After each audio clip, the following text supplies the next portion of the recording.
everybody, welcome to the Court of Public Opinion from the garage. I like to sort of feel that there's a bit of St. Francis in me somewhere, but the best I can do really is to save the odd possum or the odd bee who seems to always get itself into trouble around here. But thank God for the bees. We're going to look after the bees. But Pete's been through something this afternoon, and we're late recording because he was up the hill, up here at Glen Osmond. We are blessed because there are koalas. Lots of them. In fact, somebody told me there was a kangaroo hopping around about, maybe 100 yards from where we are right now. Big one. But, Pete, what was it? She was in trouble? She had a lot of skin ripped off from her elbow down to her wrist, basically. And this is the same koala that you go and photograph regularly, yeah. I think they've got their own territories and they stick pretty close to home. Yeah. Usually several females and one male, and they don't go too far away from a certain patch, but obviously she was attacked by or fell or God knows what. Anyway, they've got the Pete's come back before, in fact, he managed to rescue the koala, and they've got the koala rescue people who are wonderful, wonderful people. They come out at the drop of a hat and they will do everything they can to save a koala if it's in trouble. So I don't know where we are, Pete. They'll tell you. Will they let you know? Yes. Yeah, they're getting reinforcements, extra help. Yeah, too far up the tree, I suppose. But they're only frightened. If they knew that they were somebody was trying to help them. It's a clever little female. A very clever. A clever little female. How did they know it was a female? The nose. The nose? Yeah. The male's nose is a Roman nose, more a Roman nose. Really? Is that the difference? Well, you live and learn. Something new in the Court of Public Opinion every day. Now, before we get into the stuff of the day, of which there is obviously plenty, a couple of the birthdays. Now, you'll tell me after 5 minutes, 5 minutes worth of birthdays, and then we move on. May 30th, happy birthday if you're having a birthday or a wedding anniversary or day of celebration. I hope it's going to be a good one. 1848, William G. Young patents the ice cream freezer. The ice cream freezer. I'm sure they made ice cream before 1848. Well, what would they do? They'd sort of churn it, wouldn't they, in the old days? Don't know, but I'm glad they did it. Ice cream is particularly nice, but I'm not allowed to have ice cream at the moment. All the good things in life. God. 2019. 2 new studies find that eating food, processed food, probably ice cream, well, it doesn't mention it here, will lead to an early death. I don't want to read that.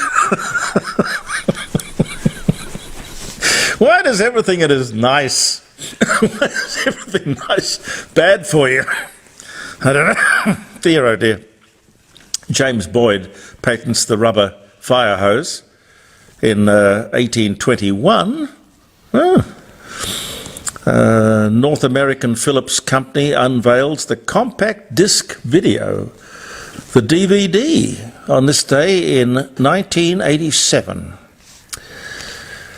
What else happened? 2020, SpaceX Falcon 9 rocket launches carrying the Dragon capsule from Cape Canaveral to the International Space Station, the first private company to launch astronauts into space.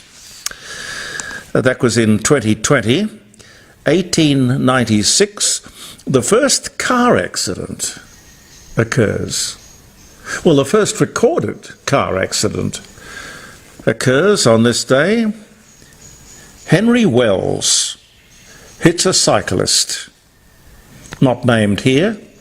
It was New York City, and 1896, May 30th, was the day. Wilbur Wright, the American aviator, the Wright brothers, dies at just 45. The year was 1912. Voltaire, one of my favourite people, you know, the I don't agree with what you say, but I'll fight to the death for your right to say it. I approve of that 100%. 1778, French writer, philosopher, playwright, dies at the age of 83, which back then was a grand age. Voltaire, American country singer Dolly Parton, 20, weds Carl Dean. He was 23, in Ringgold, Georgia. Now, they have been together through thick and thin for all of these years. They must have been married for, well, I don't know, she's about my age, so age of 20. So they've been together for, 60 or 70 years. Well, not quite 70 years. But in the perhaps we shouldn't go there. In the outback of America or the deep south, not uncommon for kids to get married at 13 and 14. Not uncommon at all. Boris Pasternak, the Russian novelist and poet, Nobel Prize winner, dies at 70. The year was 1960. Singer and actress Olivia Newton-John reveals that her breast cancer has returned after 25 years. That was 2017. Have I got time for one more? No, I'll surprise you. I'll leave it there. You see, you've got to keep these producers on their toes. Anyway, it's all good fun. I hope you're having a good week so far. We're only one day into it, but that's all right. The Court of Public Opinion, the program, we do it 5 days a week on Facebook. We present as a podcast as well, and you get Jeremy Cordo's Court of Public Opinion wherever you get your favourite podcast, wherever that might be.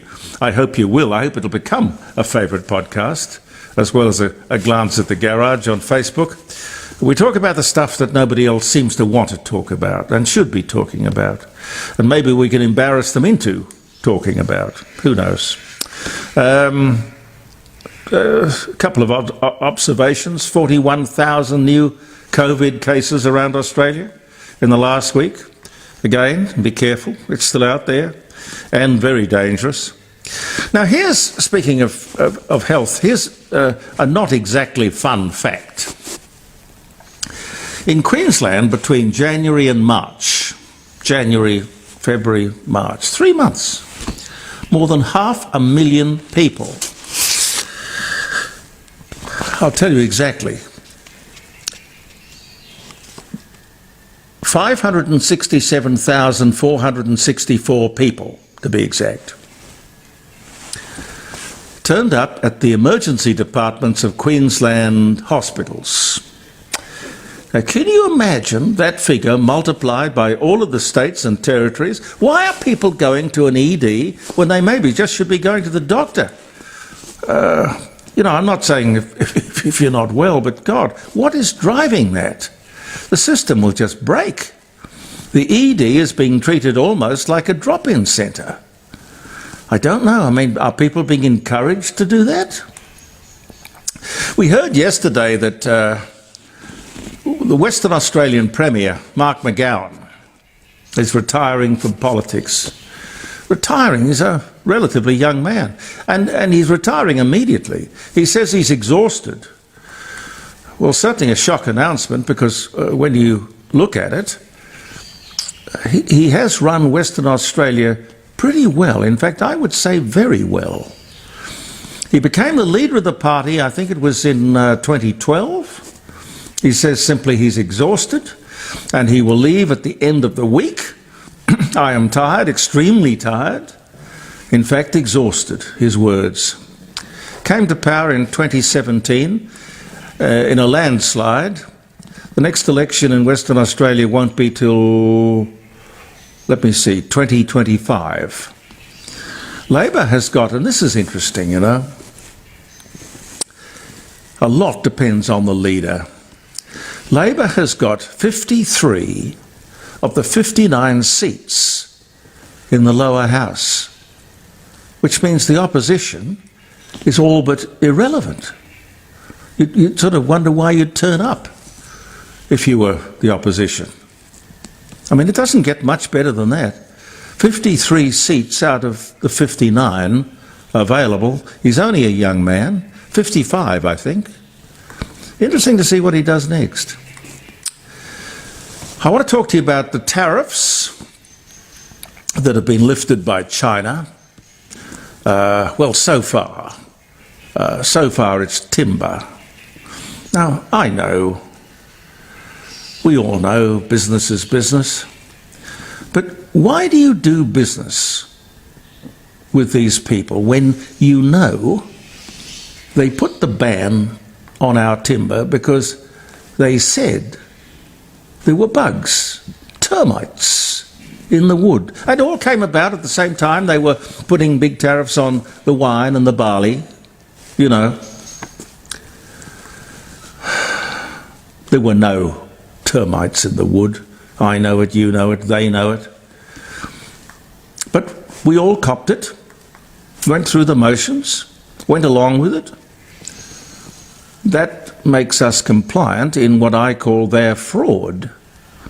They were trying to teach us a lesson. I'd tell them to go and get stuffed, frankly.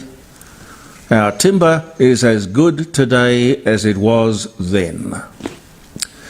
I just hope it's plantation timber, not old-growth forests. A big yay for the day from the Court of Public Opinion for foster carers, foster parents all over Australia, indeed all over the world. My mother, my dear mother, was a foster mother. I think because I remember growing up, they came and they went, but I think there were about 7 permanent foster children. And we all keep in touch, even today. After all of these years, we keep in touch. And she loved being a mother, just loved children.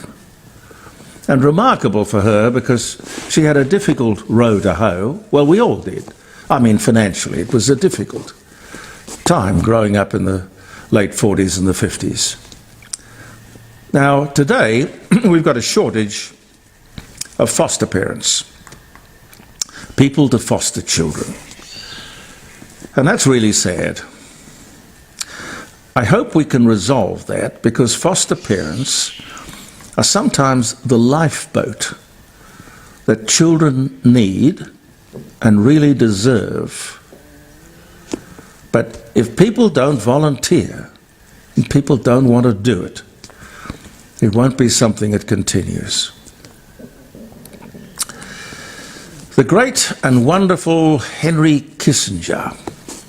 I've read a couple of his books, very kind of heavy going. You need to take a week's provisions and a cane knife and a pith helmet, because it's heavy going. Anyway, he's still firing away on all cylinders, I'm glad to see. He served under various presidents of the United States in high office, and sir, we salute you. 100 years old this week, and wise, very wise, seen a lot. How I would love the opportunity to sit down and talk with him. Henry Kissinger. Oh, I should do this. I don't know what I've done with it. Oh, I put it here, yes.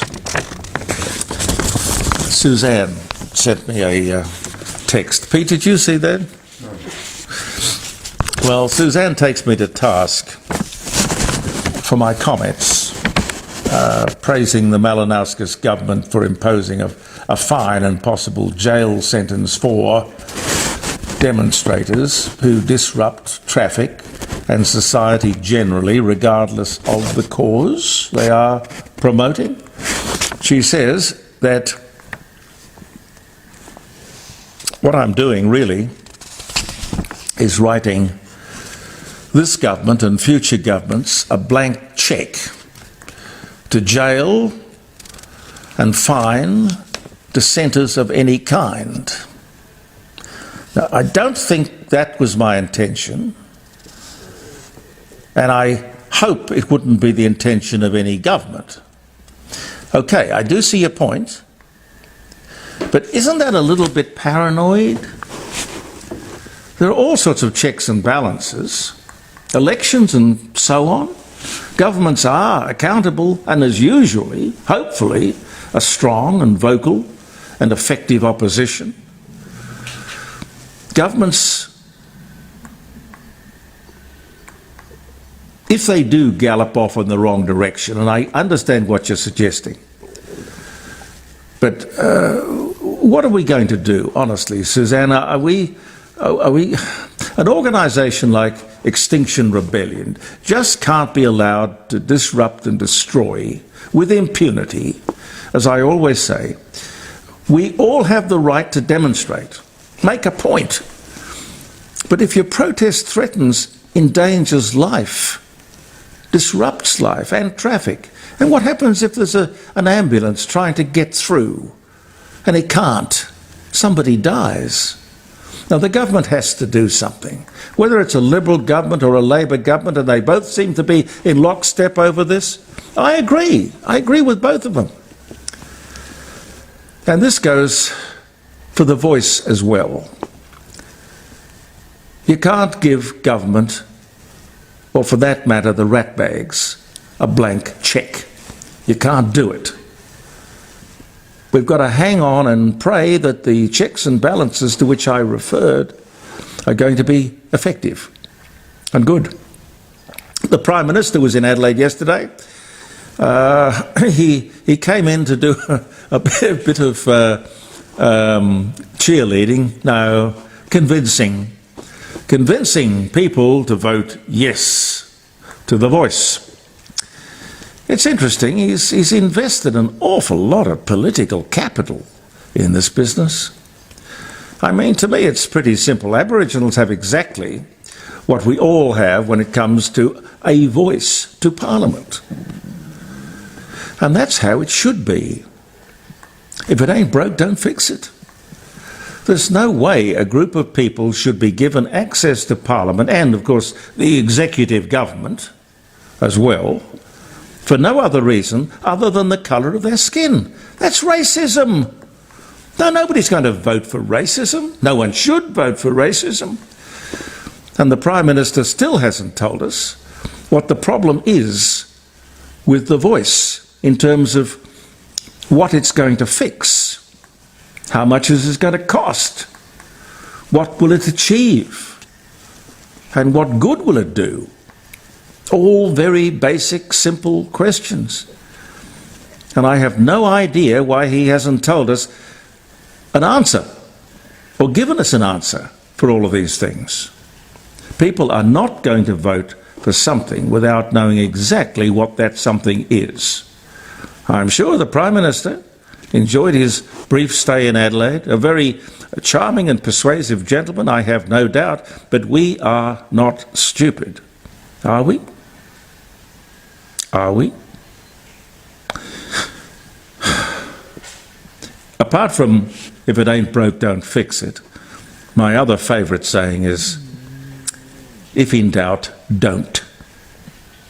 Don't. Thanks for viewing the Court of Public Opinion, ladies and gentlemen. Pete and I'll be back tomorrow with some hopefully good news about the koala. Yes, hopefully. Thanks for viewing. Believe in yourself. See you tomorrow. Bye for now.